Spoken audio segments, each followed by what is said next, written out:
Este vídeo é a continuação da apresentação das escolas jurídicas. Anteriormente foi descrito as etapas e filósofos da escola naturalista. Sendo assim, iremos tratar agora da escola positivista, que é uma corrente da teoria do direito que procura explicar o fenômeno jurídico a partir do estudo das normas positivas, ou seja, daquelas normas postas pela autoridade soberana de determinada sociedade. Ao definir o direito, o positivismo identifica, portanto, o conceito de direito com o conceito efetivamente posto pelas autoridades, que possuem o poder político de impor as normas jurídicas. Segundo esta doutrina, os requisitos para verificar se uma norma pertence ou não a um dado ordenamento jurídico têm natureza formal. Vale dizer que independe de critérios de mérito externo ao direito, como a moral, a ética ou a política. O direito é definido com base em elementos empíricos imutáveis com o tempo.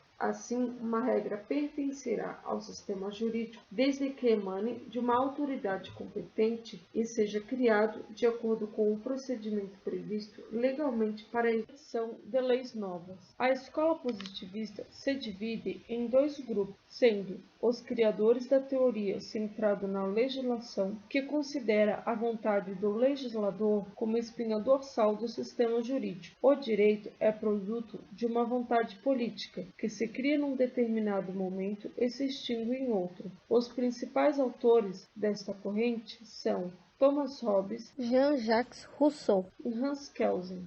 O segundo grupo tem um caráter sociológico, que colocam as seguintes questões: quem cria o direito e por quê? Por que a norma é ou deixa de ser aplicada? Qual é a relação entre o direito e a realidade? Nesta corrente, iremos falar do escritor Charles de Montesquieu, sobre a escola marxista, e o sociólogo Émile Durkheim. Thomas Hobbes afirma que o estado de natureza é sinônimo de estado de guerra. Somente a criação de um direito positivo permite aos homens viverem de modo ordenado, segundo os mandamentos da razão humana. Os homens decidem então estabelecer um contrato social, abandonam as armas e entregam os direitos naturais a uma autoridade central, a um soberano. Hobbes preconizou o poder absoluto, afirmando que só assim seria possível organizar a convivência em sociedade, garantindo a segurança de todos. Na visão de Hobbes, é preferível um direito estabelecido e imposto por uma autoridade do que as verdades do direito natural, apresentadas pelos autores racionalistas. Neste sentido, existe uma famosa frase de Hobbes que diz: a autoridade, não a verdade, faz a lei. Esta é a primeira teoria que justifica a superioridade do direito perante o direito natural. Aqui, o conteúdo do direito é estabelecido por uma vontade política, e as normas são respeitadas, porque aquele que as ordena possui também o poder de coação. Rousseau deposita o direito nas mãos do povo, que pode modelá-lo segundo sua livre vontade.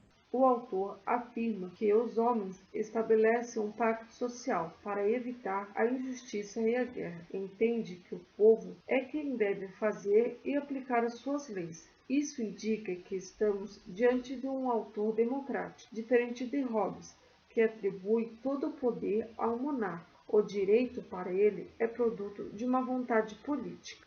Kelsen foi o principal defensor da sistemática do controle centrado de constitucionalidade. Sua obra de maior relevância é a Teoria Pura do Direito. Para ele, o direito é o conjunto de normas em vigor, e o estudo das mesmas deve ser realizado sem nenhuma interferência sociológica, histórica ou política. Não compete ao jurista o estudo do comportamento humano ou das relações entre o direito e a sociedade. Uma de suas concepções teóricas é a ideia de ordenamento jurídico como sendo um conjunto hierarquizado de normas jurídicas, estruturados na forma de uma pirâmide abstrata.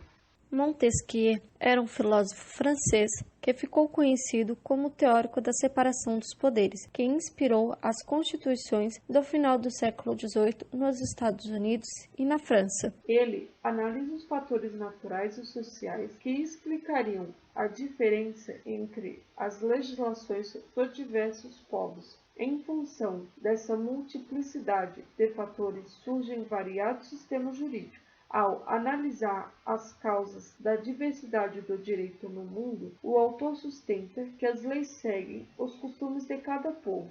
Alterar esses costumes através de uma mudança de leis seria um ato de tirania e provavelmente não obteria muito êxito devido à resistência da comunidade.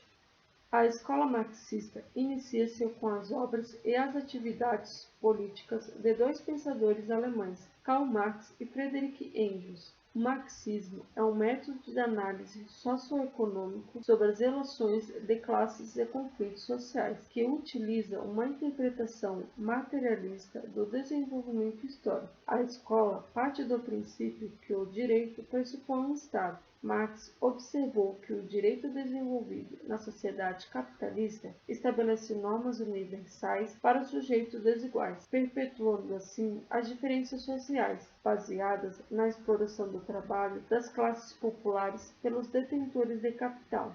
Nesta perspectiva, o direito aparece como uma expressão dos interesses gerais da classe dominante. O direito, criado e aplicado pelos aparelhos do Estado, cumpre uma determinada função, que é gerar um instrumento de reprodução de desigualdade social. Durkheim é considerado como o precursor imediato da sociologia jurídica. Ele entende que o direito é um fenômeno social. A sociedade deve ser estudada de forma objetiva, que não depende da vontade e dos desejos dos indivíduos, mas dos fatos sociais. O fato social é definido como qualquer norma que é imposta aos indivíduos pela sociedade. Assim, as regras do direito são fatos sociais que impõem aos indivíduos obrigações e modos de comportamento aptos a garantir a coesão social. A sociedade apresenta uma estrutura de relações de vínculos recíprocos, que o autor denomina solidariedade. O autor distingue dois tipos de solidariedade social, isto é, duas formas de vínculo entre membros da sociedade. A primeira encontra-se nas sociedades antigas e pode ser chamada de solidariedade mecânica. Fundamenta-se na semelhança dos membros da sociedade, ou seja,